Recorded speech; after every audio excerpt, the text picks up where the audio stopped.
दोस्तों, जनहित भारत में आप सभी का स्वागत है। आज हम बात करेंगे चुनावी बांड की और जानेंगे कि किस तरह गलत तरीके से चुनावी चंदा प्राप्त करने के लिए मोदी सरकार, सुप्रीम कोर्ट, चुनाव आयोग और रिजर्व बैंक की आलोचनाओं के बाद भी 2017 में चुनावी बांड के लिए कानून बनाती है, जिसमें राजनीतिक पार्टियों को चंदा देने वाली व्यक्ति का नाम गोपनीय रखा जाता है, चाहे वह चंदा मित्र देश दे, चाहे शत्रु देश दे, चाहे विदेशी कंपनियां दें या फिर अपने ही देश के अपराधी, तस्कर और माफिया ही क्यों न दे, क्योंकि माना जाता है कि चुनाव में ब्लैक मनी का इस्तेमाल ज्यादा होता है और जाहिर सी बात है कि ब्लैक मनी अपराधियों के पास ही ज्यादा होती है। उसके बाद बात करेंगे प्रधानमंत्री मोदी के उस दोहरे चरित्र वाले स्पीच की जो उन्होंने लौह पुरुष सरदार वल्लभ भाई पटेल की जयंती पर दिया और अपनी कथनी और करनी का पोल खुद ही खोल दिया।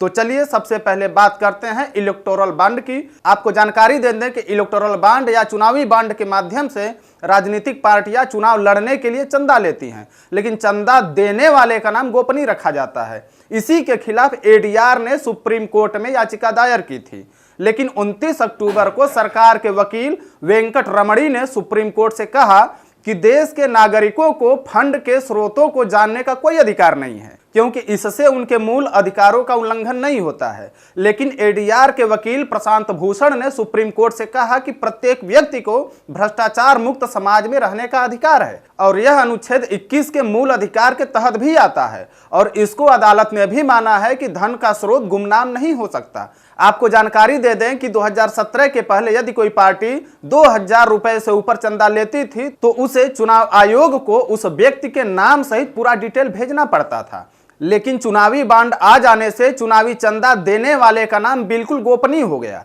इसको सुप्रीम कोर्ट, चुनाव आयोग और आरबीआई ने गलत बताया। जहां एक तरफ सुप्रीम कोर्ट ने चिंता व्यक्त की कि इस चुनावी बांड से ब्लैक मनी को व्हाइट किया जा सकता है तथा विदेशी कंपनियां भी भारी भरकम रकम देकर भारतीय राजनीतिक दलों को अपने मुट्ठी में कर सकते हैं, वहीं चुनाव आयोग ने भी कहा था कि नाम गोपनीय रखने से यह कैसे पता चलेगा कि धारा 29B का उल्लंघन करके चंदा लिया गया है या नहीं किया गया है। आरबीआई ने तो यहां तक कह दिया कि इससे देश में एक गलत परंपरा शुरू होगी और मनी लॉन्ड्रिंग को बढ़ावा भी मिलेगा। फिर भी मोदी सरकार ने इस चुनावी बांड को लागू करने में एड़ी चोटी का जोर क्यों लगा दी, यहां तक कि इसको लागू करने के लिए रिजर्व बैंक से संबंधित कानून में भी बदलाव कर दिया। तो सवाल उठता है कि क्या मोदी सरकार चंदा देने वाले गलत लोगों को बचा रही है और नाम पता चल जाने से सरकार की राजनीतिक भ्रष्टाचार और बिजनेसमैनों का हजारों करोड़ रुपए की कर्ज माफी का पोल खुल जाएगा।